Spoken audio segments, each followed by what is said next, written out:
I wanted to thank everyone for joining us for this webinar. My name is Clayton Harrington. I am the Vice President for Institutional Relations at the American Higher Education Alliance, also known as AHEA.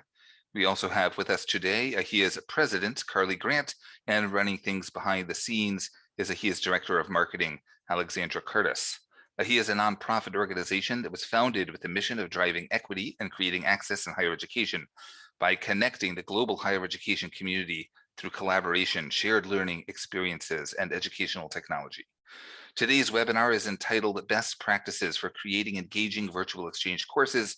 We are lucky enough to have with us presenting Dr. Stephen Tippett, who is an instructional designer with the Federal Emergency Management Agency, and he also serves as AHEA's Technology and Curriculum Development Fellow. At this time, I wanted to turn it over to our president, Carly Grant, for a few opening remarks.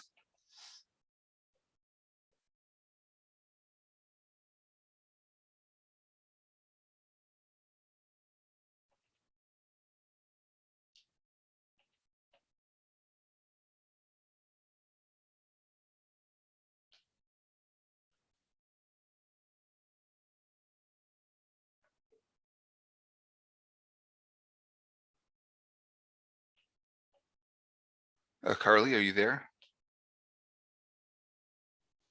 I'm sorry, that was user error with the mute button. Thanks, Clayton. And I want to thank our audience for joining us in this final webinar of our Going Global series.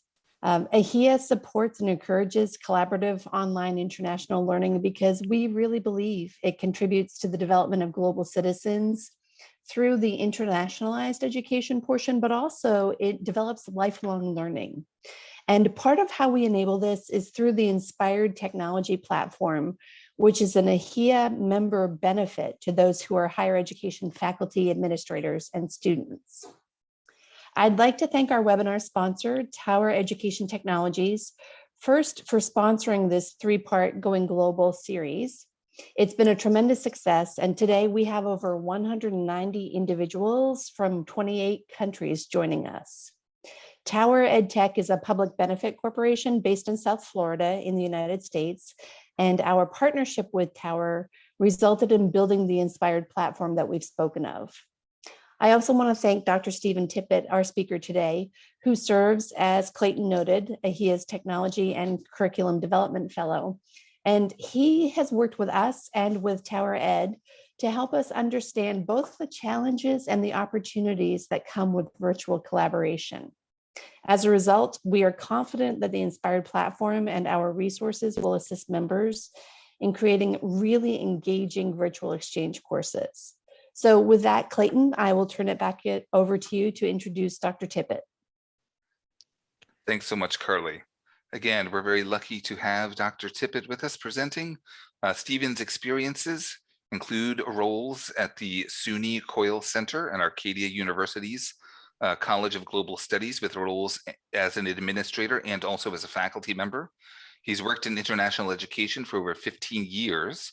Many of these years were spent in South America, first in Ecuador with World Teach, and then in Chile with the Chilean Ministry of Education. He currently specializes in instructional design for online teaching and e-learning course development. Stephen has a degree in curriculum, higher education, and technology from the University of Delaware. Again, very happy to welcome Dr. Stephen Tippett. Please note, at the end, we will have time for a Q&A, so you should please feel free to post your questions in the Q&A feature found at the bottom of your screen in Zoom, or also through the chat feature as well.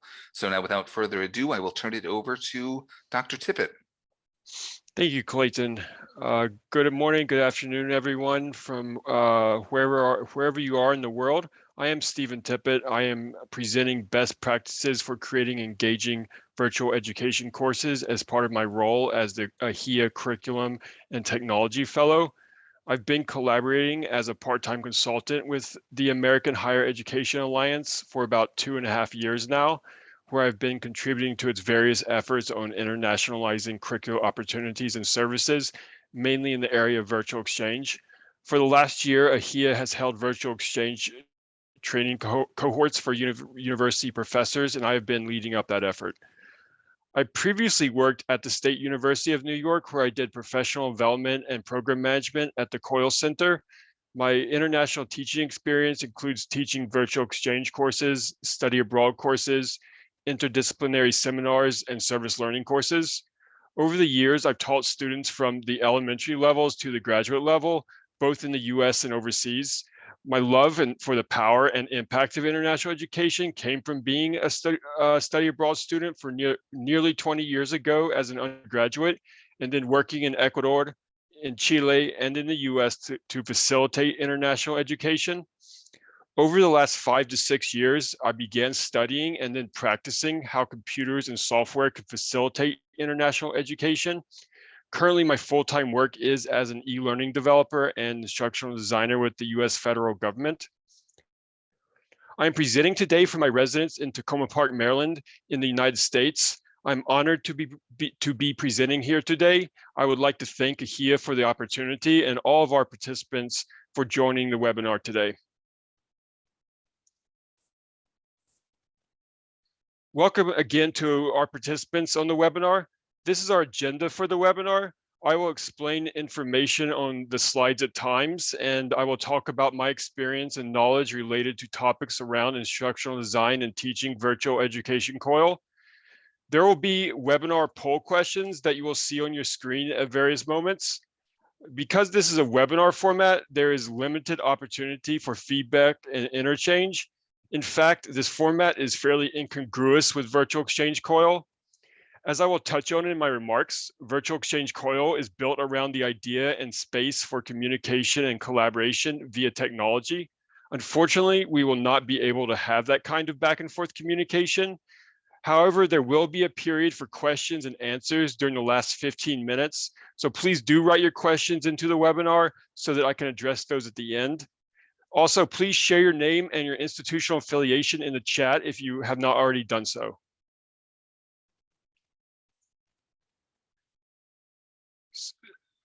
We have our first poll question now. The question is, what is your primary professional area of responsibility at your institution? Thank you, Alexandra, for putting that up.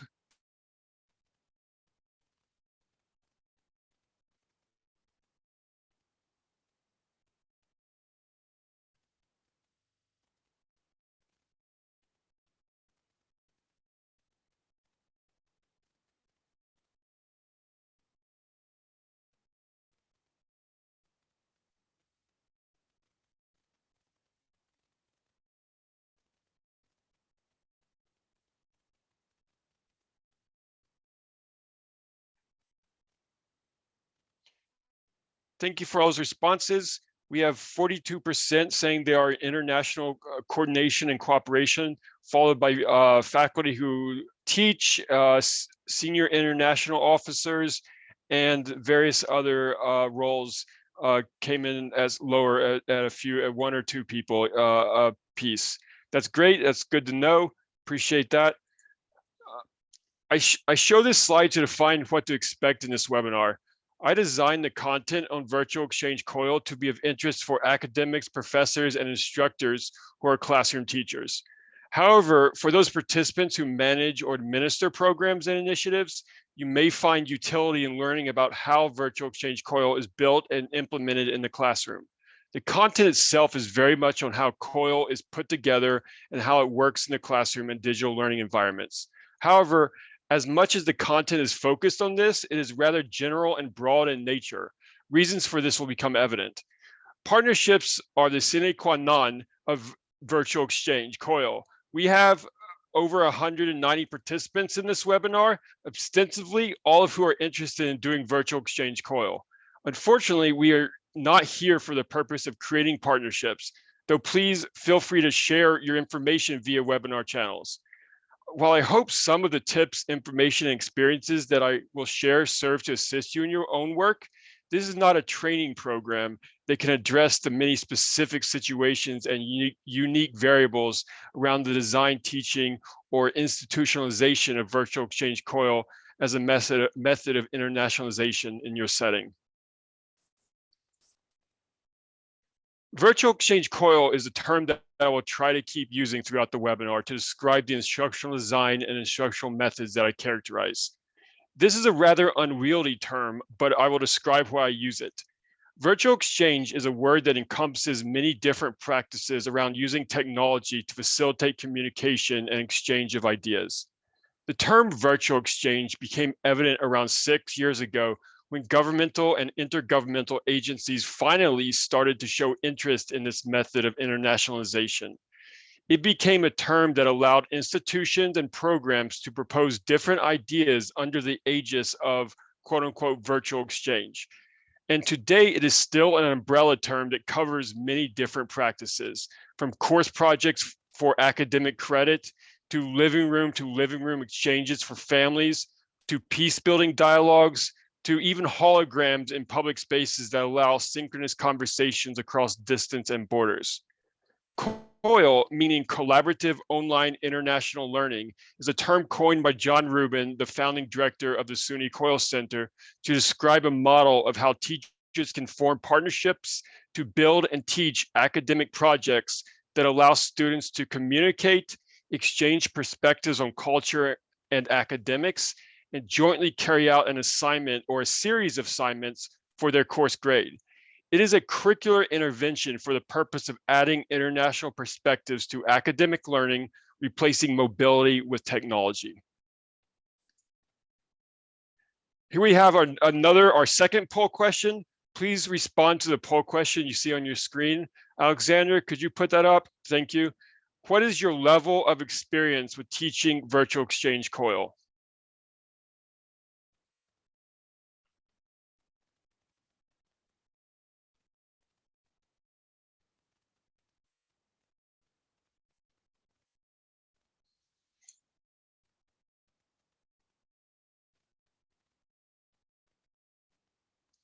I have a few more seconds to respond to that poll question.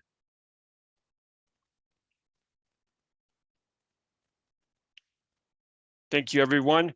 So it looks like we have a pretty good mix with familiar conceptually, but never in experience designing coming in first at 34%, followed closely by little to none, and then participated peripherally in designing or teaching.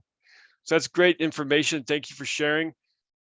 As I will get into with respect to designing Coil, I think a reflective look at your personal and professional goals is the best way to begin.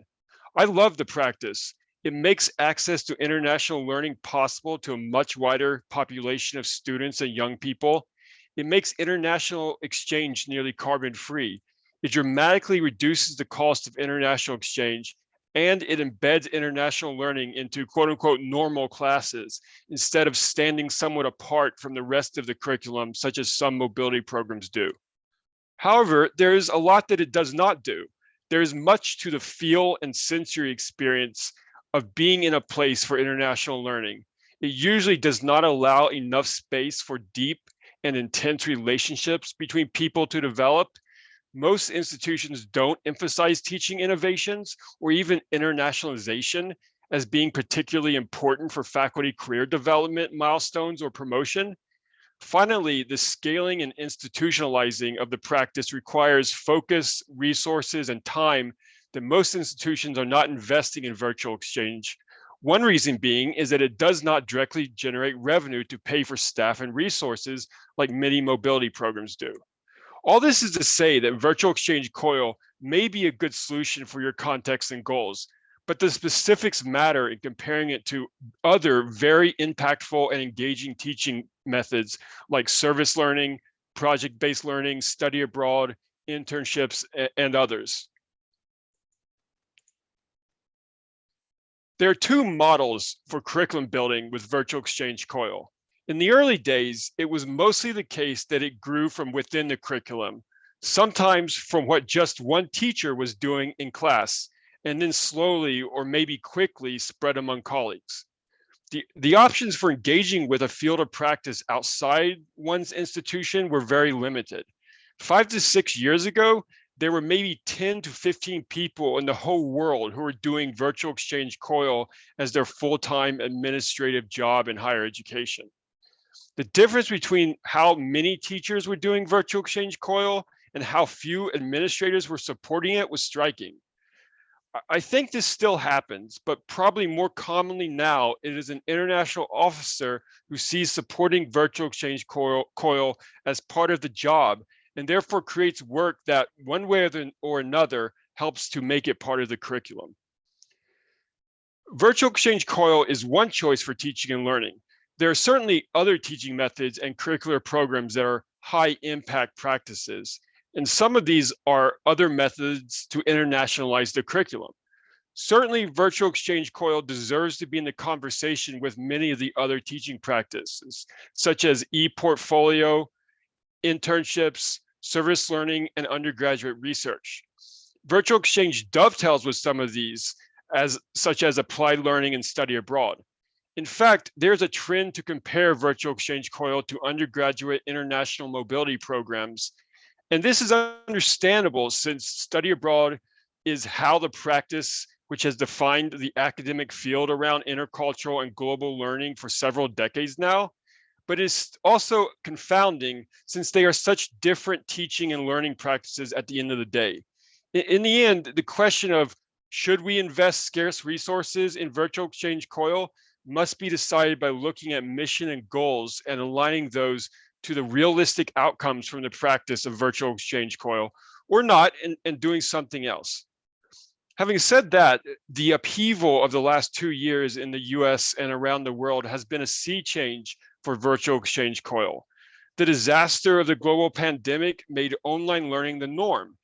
And while this experience is sure to have a blowback, it also shut down nearly all undergraduate academic travel.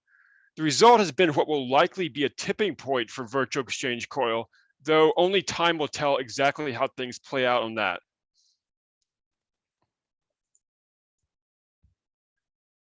Now we come to the instructional design of virtual exchange COIL.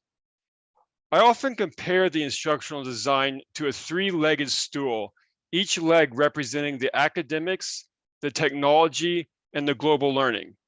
I think this is a good metaphor because it is non-specific enough to capture the design of pretty much any virtual exchange COIL, while emphasizing that without attention to all three, the endeavor will not stand.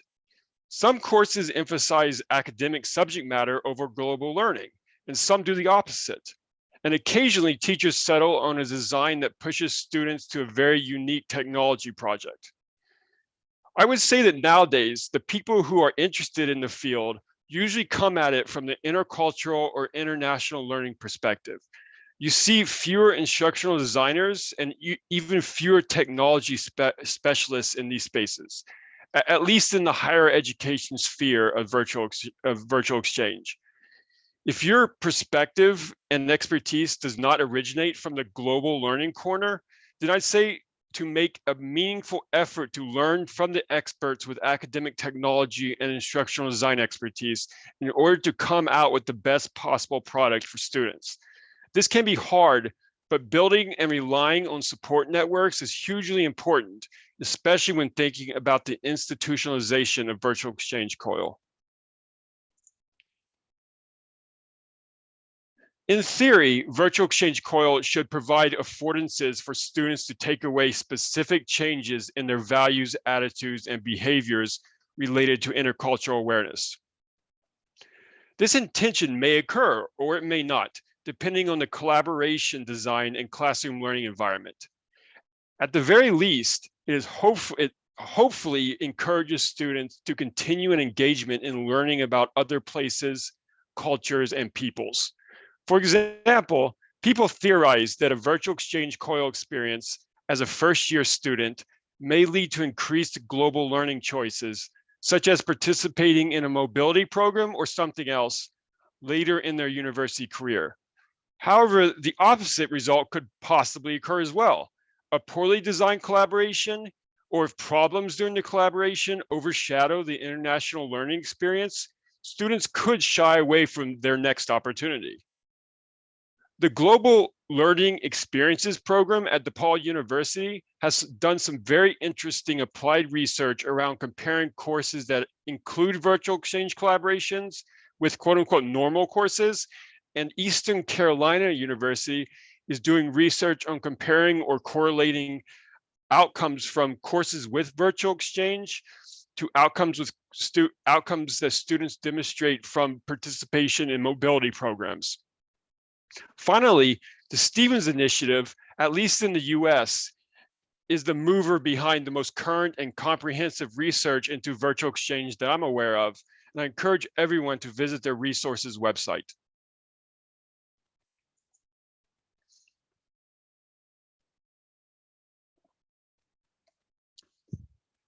I think that this is intuitive, but virtual exchange Coil does not rely on any specific technology platform or tool. Certain types of tools seem to be used more frequently, such as mobile applications that allow group chat and video calls, video presentation tools that allow for asynchronous discussions, and LMS tools that provide a neutral space or a main hub for collaboration, for the collaboration home. This space or this hub is often called the third space. It is a critical element to put the course collaboration onto a neutral, equal ground that does not favor or seem to favor either side of the partnership.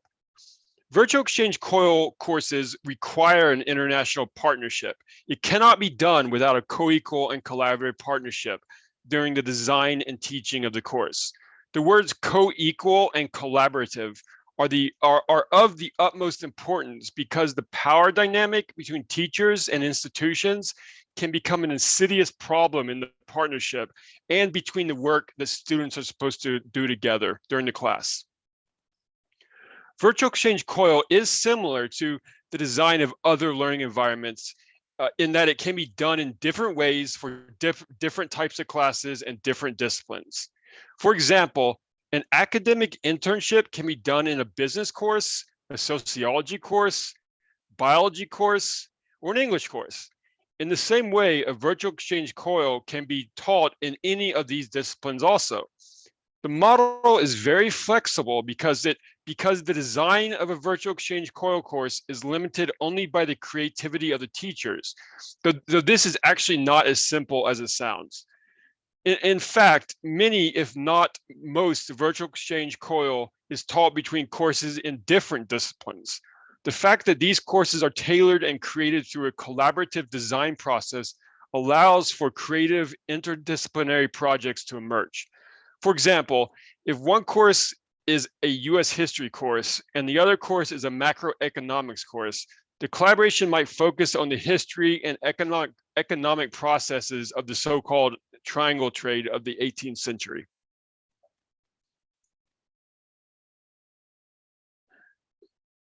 We have another poll question, please. Alexandra, would you please put on the slide, in your opinion, what are some of the characteristics of virtual exchange Coil courses?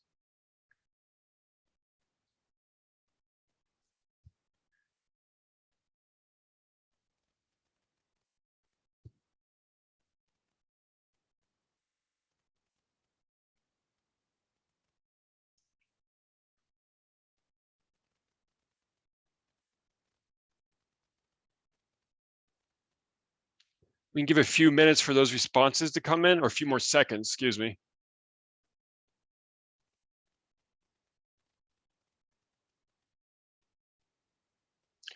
Thank you, Alexandra. So the most of the responses, 60%, was the option students in the course must be able to communicate in a common language. It's a very practical response and correct. The other responses that got 48% are must be two collaborating courses from different countries and cultures. I would add the nuances that is correct, but it could also be more than two courses in some collaborations, and then students must receive academic credit for grades. That is very correct. Thank you for those responses. A virtual exchange Coil course design exists at the intersection of the academic disciplines and practical mechanics of two or more courses. The complexity is a design challenge for teachers, a problem to the scaling of the practice for an institution, and a pedagogical benefit for students. What makes virtual exchange Coil engaging and motivating make quality and consistency of outcomes difficult to replicate. This is the same as with other learning environment designs like service learning, faculty-led study abroad, and other types of applied learning. So what to do? I think there are two practical options. One is the standard playbook to customize and design the development experience through guided mentorship, orchestrating group peer-to-peer professional learning communities, and providing space and support for one-to-one course development to happen between teachers. This is an example of what AHEA has been doing in our cohort training. The second is to simplify the design process and standardize teaching methods. This will probably have to be done in one way or another to make virtual exchange Coil happen frequently at most institutions. The issue of how to scale virtual exchange Coil has not been solved, and the rest of this webinar is going to address methods and techniques used through the standard course design process of tailoring and customizing each virtual exchange Coil course.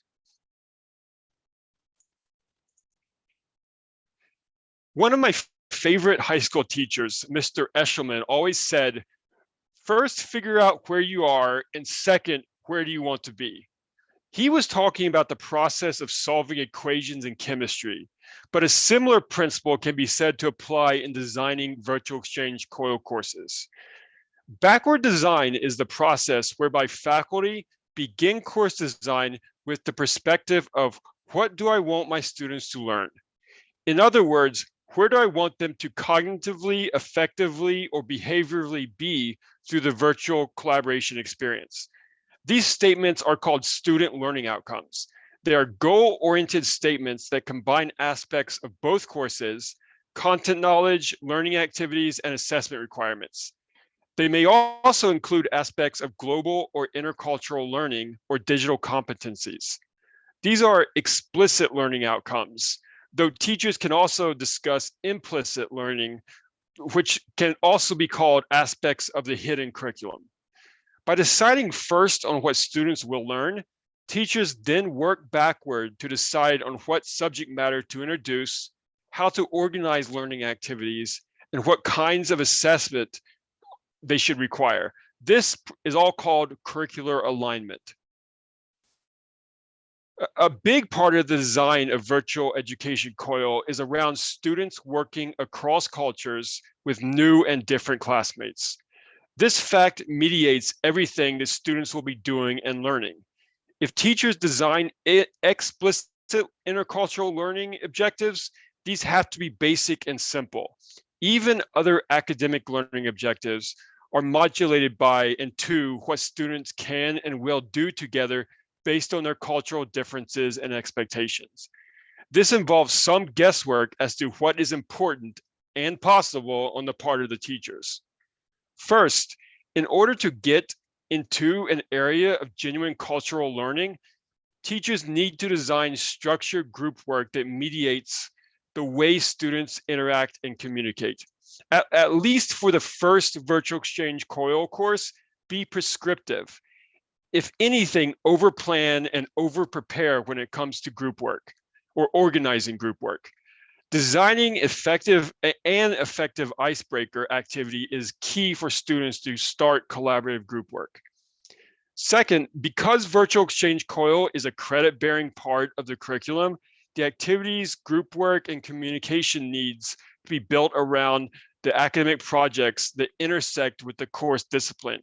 If students do not get credit for what they do, it is not virtual exchange Coil.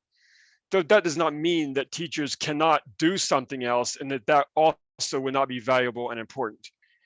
Third is the communication and collaborative project design should allow the space for students to also have unplanned, meaningful interactions.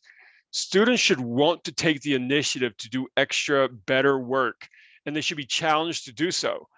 Not necessarily by the academic rigor of the course, though that is fine, but also by the newness, fun, and uniqueness of the international collaboration experience. I think you will find students motivated to do their best. Virtual exchange Coil can happen between two courses that are the same, on the same academic subject matter, in similar disciplines, or even in very different disciplines. I would say that most courses, even if they are both on very similar topics, find a project-based assessment that allows students to look at the subject matter from different international perspectives. In other words, the assessment asks students to see the subject from the point of view of their cultural others. Even if teachers do not have a priority on intercultural learning, this is going to happen and it should happen. Assessment or assignments for grades in virtual exchange Coil courses are usually a multimodal object the students build through group work and submit to show their understanding of a topic or their mastery of a skill. For example, if the assessment requirement is a series of digital posters showing culturally sensitive marketing messages for a cause or a product, the students will have to demonstrate an understanding of cultural knowledge, and they will have to have the skills to produce the digital media product. This is what constructivist learning is all about. Many times, even when most of the virtual exchange Coil work takes place in groups, teachers assign a reflection writing or video blogging task for students to complete individually. The reason for this is that it is clear that when students think about and write about the virtual exchange intercultural experience, then they are more likely to change or create new personal values, beliefs, and attitudes. We have another poll question on this slide. Alexandra, thank you. The question is, what is the most common motivation for doing your virtual exchange Coil courses?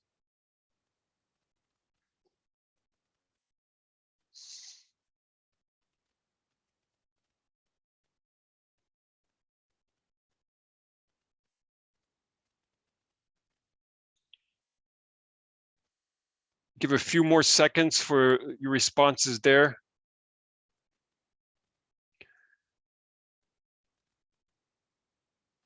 Thank you. Thank you for all those responses. The results come in at 34% to internationalize your academic curriculum, followed closely by to motivate and engage students to learn in a new way. And then for students, 21st century learning objectives, various ones are listed there. Those are all good answers, all correct answers. I think all these answers are good motivations or are motivations that happen out there. Thank you. We'll move on from there to instructional methods for virtual exchange Coil. Teaching virtual exchange Coil is the most exciting and motivating part for teachers. I don't think that most teachers find that building a course together is too unique or more engaging than other collaborative practices with colleagues. However, there is something about the energy of working with your partner and students together in the class. The experience is as exciting as it can be unpredictable sometimes. If you have ever co-taught a course with someone that you effortlessly got along with or who made you a better or more engaging teacher, it can be a great personal experience. And the main reason that I think people fall in love with virtual exchange Coil and keep doing it despite the time and energy investment that it requires. This is the instructional sequence for virtual exchange Coil in a 4-step model. The first step is a phase of information exchange where partners communicate about their personal backgrounds or home cultures. An icebreaker, or more than one icebreaker, is a critical phase of the virtual exchange Coil because the whole endeavor is so different than most other learning environments and activities that students will have done before. The icebreaker introduces students to the technology and communication channels, the kind of collaborative group work that students will continue to use, and the cultural differences that students will work to bridge or find common ground over. The icebreaker is not a quote unquote nice to have. It is an essential part to making the experience meaningful and successful. Next comes a phase of comparison and analysis where partners dig deeper into comparisons or critical issues of cultural products and academic questions.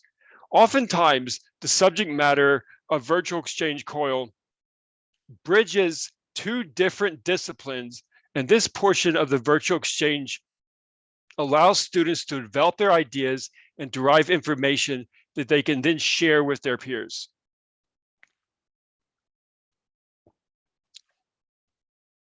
It is likely that students will do some of this work individually, or at least without their international peers. Teachers assign reading, research, fieldwork, or other work. Students may produce an initial deliverable or a graded assignment that is then compared and shared with their peers in the next step. Next comes a phase where students take this analysis and bring it into a collaborative conversation where partners work together to produce a joint artifact or reach a joint conclusion. This phase is often the meat and bones of the virtual exchange, characterized by group work between students in both classes. Teachers design projects that require student groups to work together, communicate synchronously with each other, and produce a deliverable that teachers assess. Oftentimes, this deliverable is some sort of digital artifact that allows students to demonstrate their knowledge of the subject matter while showing that the groups were able to incorporate cross-cultural communication and perspectives into the information. And the final phase is where the product is made explicit in their digital media artifact, presentation, written report, or whatever it is they produce. Teachers either facilitate peer-to-peer feedback during a final phase of international exchange and communication, or they provide direct feedback and grades for the work, or maybe and. Planning and delivering the details around each of these instructional procedures requires a lot of time by the teachers, which again is probably the most scarce resource in all of the virtual exchange Coil endeavor. Technology competencies and intercultural learning are two big components of what distinguishes virtual exchange in course design and instructional methods. In many ways, technology and intercultural learning can be explicit and implicit parts of the curriculum. Teachers can go into virtual exchange with the intention that students learn skills and competencies around one or both, or they can be somewhat embedded into other activities that center on subject matter learning. If these learning objectives are intended, for example, in the activity on the screen, then the role of the educational technology is to facilitate the intercultural communication. This example shows prompts for students to reflect on an intercultural learning experience. As I quickly click through these, you can read a bit about what the steps of this activity would ask. And then it has a final assignment. If I was going to assign this task, I'd probably require students to produce a video in which they talk about something that they did or which happened to them in their past, require students to post the video into a common discussion space, and then require students to view, compare, and comment on the intercultural experiences of their peers. The teachers could then step back into the discussion with their own video or further information that deepens the meaning making for students. It is difficult to summarize in any shorthand form how virtual exchange Coil courses are taught. Because each teacher partnership negotiates and tailors their collaborative course to address any number of specific variables, each virtual exchange Coil is taught differently. Many include synchronous meetings between groups of students. Others are entirely asynchronous. Some rely on a learning management system, whereas others use different online communication tools for each task or assignment. Nevertheless, there are at least a few common denominators, some of which you see on the screen. The third space deserves a bit more of attention, again, because it is a concept that is rather unique to the virtual exchange Coil endeavor. The third space is the technology-enabled environment that is balanced equally between the needs and wants of both teachers and groups of students. The co-equal nature of the virtual exchange Coil argues for having a third space that is co-created and co-owned, meaning that the technology is not my or your institution's. And if so, we have our last poll question. I was jumping ahead there, but thank you, Alexander, for putting that up. If your current future virtual exchange Coil partner could have just one of the following qualities or character traits, which one would it be?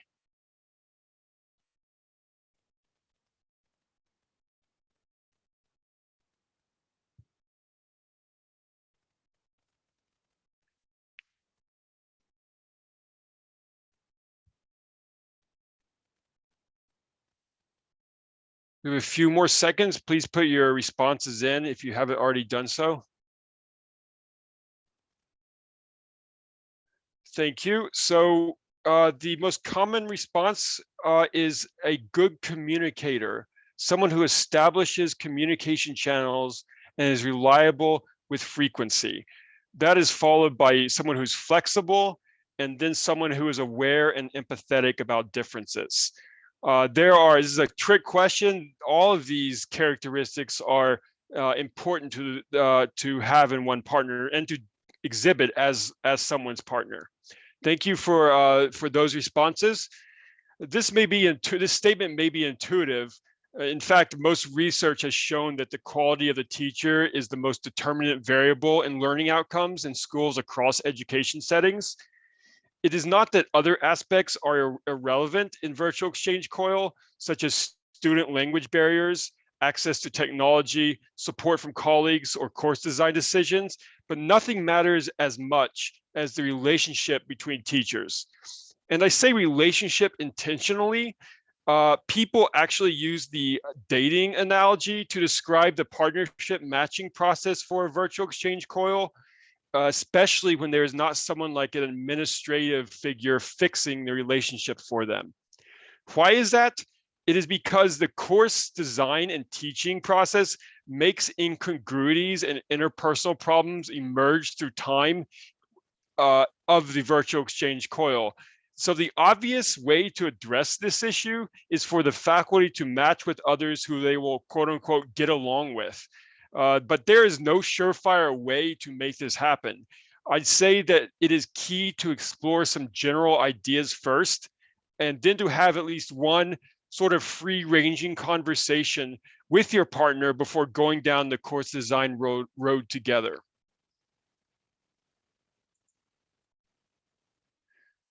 I'm going to briefly touch on institutionalization of virtual exchange Coil before we move into questions and answers. The institutionalization of virtual exchange Coil is a big word for the work to build resources, scaffolds, and systems for teachers to do Coil in their classes. The previous AHEA webinar from Brenda Garcia at the Universidad de Monterrey on administrative programs to support Coil gave an excellent overview of the many things that she and her team are doing. And for anyone who missed the webinar and whose primary job is as an administrative officer, I'd recommend viewing the recording. I will limit myself to a few remarks and touch on the Inspired platform within this context of scaling and scaffolding virtual exchange. Inspired is an example of a tool that offers efficiencies for the institutionalization of virtual exchange. Because it offers a single sign-on environment that seamlessly integrates course design and communication tools with learning management system tools, it can help reduce barriers to finding partners, facilitating dialogue, creating projects, and then teaching and managing virtual exchange at an institution-wide level. I've talked extensively about the customization of virtual exchange Coil, but the model I discussed is very labor intensive and resource intensive to scale. Institutions need on-ramps and efficiencies if they are to accomplish having virtual exchange Coil happen in the curriculum at a wide scale. This is and remains an opportunity that I think will find a popular niche in the field. Finally, administrative staff who successfully support teachers teach virtual exchange Coil at their institution follow a few general principles. People who know more than I do say that it requires at least one person's 1/2 time equivalent as a virtual exchange COIL coordinator to make a systemic impact in the curriculum. The work is to build collaborative networks inside and outside the institution, encourage scholarship and research around the teaching practice, provide incentives to encourage virtual exchange COIL work, provide ways to recognize teachers who have an impact in how students learn, and just in general to offer resources, time, and support for the commitment that teachers have to invest throughout the design and teaching endeavor. Again, the previous AHEA webinar went in great depth on this topic, and one of the people who has an extraordinary amount of success in building virtual exchange COIL at her institution. So please go there for more information if this is the focus of your work. Those are the remarks that I prepared on the topic of best practices for creating engaging virtual exchange courses. Again, I'd like to thank everyone in the webinar for attending and who will be viewing the recording. And I'd offer my appreciation to the American Higher Education Alliance for holding this series of webinars for the field. Thank you. Excellent. Thank you so much, Stephen. Really appreciate that informative presentation. That was wonderful. We do have a couple of questions. I would remind our audience, of course, that we're here and available for questions. Please put them into the chat or into the Q&A section there at the bottom of your screen. I'll start out with the questions we do have currently. First question is, could you please share the resources website you recommend? I'm assuming that's plural, so we want any resources or websites you may recommend. I don't have the URL right up right now, but if you Google Stephen's Initiative resources page, that is a key resource. There are links to many other places from there. It is a sort of one-stop shop for information in the field. In terms of Inspired, you can join Inspired or get information, more information about Inspired on the AHEA website. So those are two places I would first recommend going. Certainly there are others. All right, very good. Thank you for that. We will provide information here at the end about how you can go to the AHEA website and sign up for AHEA membership and access to the Inspired platform. The next question we have is, can virtual exchange COIL be used in a school of architecture? Yeah, that's, as I mentioned a couple places, virtual exchange COIL is flexible enough to be done in nearly any discipline. Architecture certainly is, I helped organize a class at SUNY that combined an architecture group of students from Mexico, from San Luis Potosi in Mexico, with a group of students at SUNY, at State University of New York, who were studying nursing. The nursing students and the architecture students came up with a project. Well, the teachers came up with a project that was essentially a design of a hospital, details in the hospital that would help nurses do their jobs.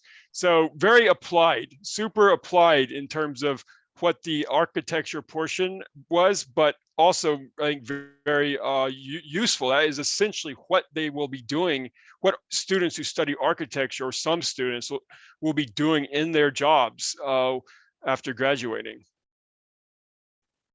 All right, very good. Thank you. I'll move on to the next question here. The next question is, what type of courses do you think are best for virtual exchange, the virtual exchange COIL format? Well, can you really adapt any course to a virtual exchange format? Well, not any. Okay, there's no any. I would say most courses can be adapted. I've seen service learning courses adapted. I've seen field research courses adapted. My students go do field research on a topic related to business and I think the course I'm thinking of was related directly to sustainable business practices in the local community. And then my partner students did a similar project out in the field, and then they did and through the technology, they maintained a communication and exchange, which allowed everyone to sort of see both sides of what how that topic worked out on in the two different countries. So it is a challenge. Once you layer complexity onto virtual exchange Coil, then things become more difficult. So that's not the kind of thing I would recommend for your first virtual exchange Coil course, but certainly possible. Now, there are courses that you cannot do virtual exchange Coil in. It's but I've not ran into many of those yet. I've seen some quite unique and creative combinations of things you would never think were possible. All right, excellent. The next question is, let's see, thank you for the presentation. I have a question about collaboration. Can Coil collaboration be done with community members instead of students, or is it only limited to student collaboration? Yeah, so thanks for the question. I touched very briefly on this in terms of defining the terminology of virtual exchange and then Coil as separate, but then, I mashed them together. But virtual exchange can really encompass anything that takes place when you're relying on a technology to facilitate communication between international, or supposed even culturally distinct people, even if they are in the same national boundaries. So the key part of the Coil piece of the collaborative online international learning element is that it takes place as part of the curriculum. It is, in effect, a portion of your course that you modify with your partner and then teach with your partner and his or her students. And then you grade your students as though you're grading your course for the semester, final grade. It is unique. It's not unique, but it is, there's a lot of efficiencies in that design, in that you don't have to go through the sort of grade equivalencies, the MOU process of sort of official institutional agreements in order to make a virtual exchange Coil experience happen. All right, thank you so much, Stephen. The next question we have here is, can you mention some other creative pairings between two courses that do not teach in the same subject? So I mentioned the nursing and architecture. Another really far out pairing was a dance and chemistry course that helped organize between University of Washington Bothell and, I'm going to get this wrong, I think it was Universidad de Colima, but in any case, the design of the collaboration was modeling the chemical bonds, how chemical bonding works through movement. Okay, so you see the combination of dance and chemistry. I don't know, I didn't teach this course, so I don't know exactly how much the chemistry students learned about dance and how much the dance students learned about chemistry, but that was certainly the intention of the professors in combining those two courses. It was a big joke when we were not a big joke, but it was a challenge in terms of the development process to figure out where the common ground lies. But the professors were excellent and found a project that, from all reports, the students benefited from. Another one I would mention, I had this in my head, I'm going to forget it as I mention it now. Photography and computer science. So this collaboration was SUNY Genesee with, I believe, a Universidad de Tijuana. Again, my memory, but in any case, this course allowed the photography students to learn enough about web design to create a project in which they put their photography into a professionally designed website. The students who were computer science students sort of acted as consultants to learning about both how photography is like best presented in a website, but also teaching the photography students about how to do that. So a lot of times when you have very different disciplines, you do have sort of a consulting relationship project type develop, and that one side sort of in effect teaches their subject matter expertise to the other side and vice versa. All right, very, very interesting. Thank you for those examples, Stephen. Moving right along to the next question, which is, are there types of courses or collaborations that are better for first-time virtual exchange, Coil? Yeah, thank you for that question. I would say that simpler is better in this sense. It's not that it's incredibly challenging to design and teach virtual exchange Coil. It's just things happen that you don't anticipate. One of the project steps that we go through AHEA in helping professors design their first Coil course is sort of an extensive questionnaire in a way to sort of ferret out all of the possible impacts or variables that might have an impact on a collaboration, time zone, language, technology. There's any number of things. So minimizing those is a good idea in the sense that, finding someone who's near your time zone, finding a course that, you don't have to do something very, very unique like dance and chemistry to see that common ground on.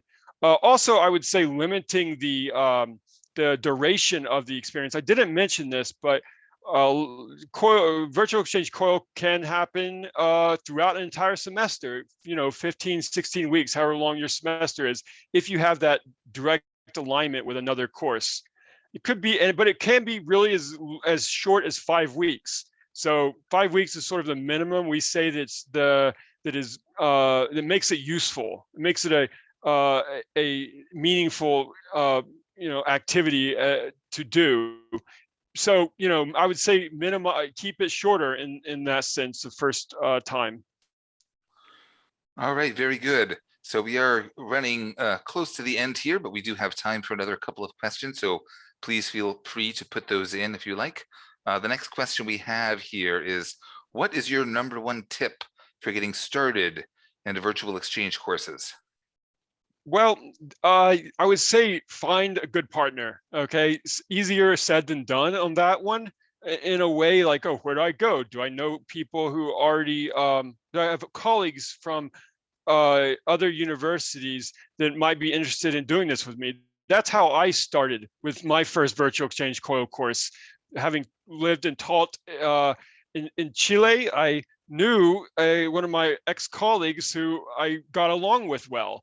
And the fact of that, made the experience working together really enjoyable. So, finding a partner that you're going to like be happy with, again, to extend that dating metaphor or analogy, is I would say the #1 tip. All right, wonderful. Thank you, Stephen. Let's see here. I think maybe we have just enough time for one last question here before we think about closing things up. The final question would be, let's see here. Could you talk a little bit about the hybrid programs that combine virtual exchange with a study abroad program?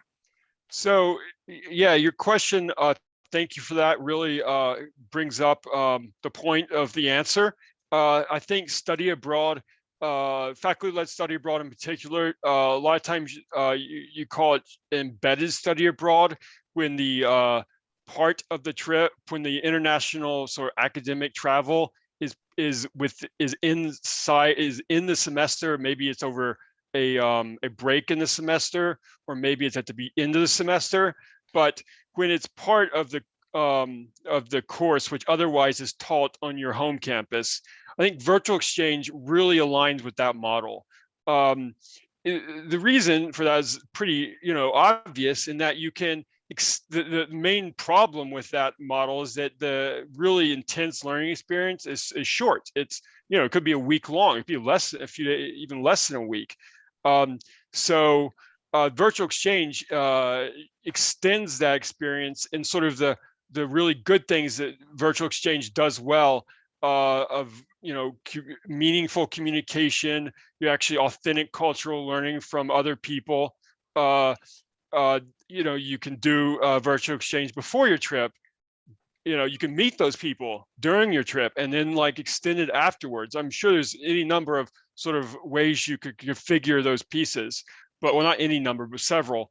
And that is a really, more complicated and harder to plan, harder to organize, but nevertheless a really, I think, impactful like practice. Wonderful. Thank you so much, Stephen. I really appreciate that.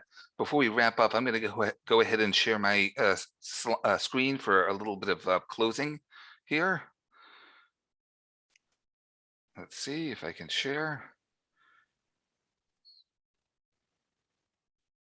Here we are. Stephen, are you able to see my screen? Yes, I can.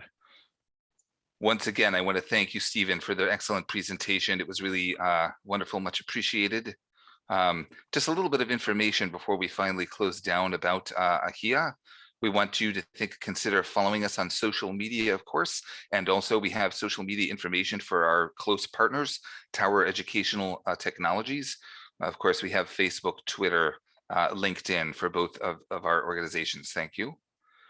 And then you can see this has been, again, we're really delighted to wrap up here. We had a very successful webinar series throughout the fall, the first with Dr. John Rubin, one last month with Brenda Garcia from the UDEM in Mexico, of course, and then thank you again to Stephen for completing the webinar today. And then if you want to respond in the chat box, I know we are short on time, but I will give everyone an opportunity. We're hoping to continue this series. It has been quite popular. And of course, we had enjoyed excellent participation, a great response from the community and the field, the international education field. So please take a moment. We'll wait here. If you have any other topics, things you would like to see webinars on, of course, the series that we completed this fall was entirely dedicated to the Coil virtual exchange. But we do want to survey you, the international education community, to see what other kinds of opportunities you may be interested. So I'm just going to wait for a moment here.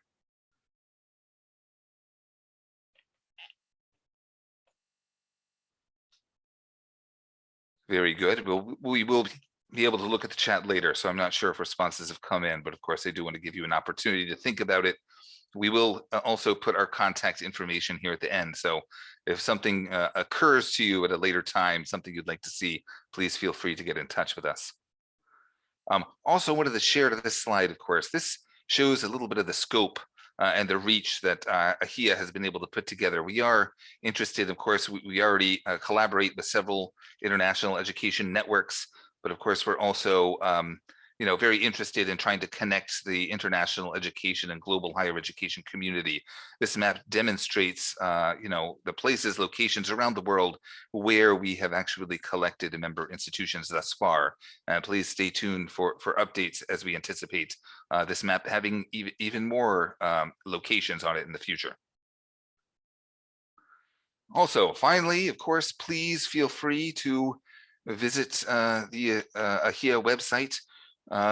We have specifically designed, of course, the topics related to virtual exchange. Our Inspired platform is designed to help support these kinds of activities, both the development of Coil virtual exchange and also for their delivery. We're offering free complementary individual memberships. So I would encourage everyone, you can see there is the link at the bottom of the page for anyone who is interested. All right, with that, I think that we are just about out of time. Once again, I want to thank everyone for joining us. Thank you again, Stephen, to all of those who asked questions. Really appreciate it. Again, please feel free to visit the AHEA website. We hope to hear from you. Thanks so much.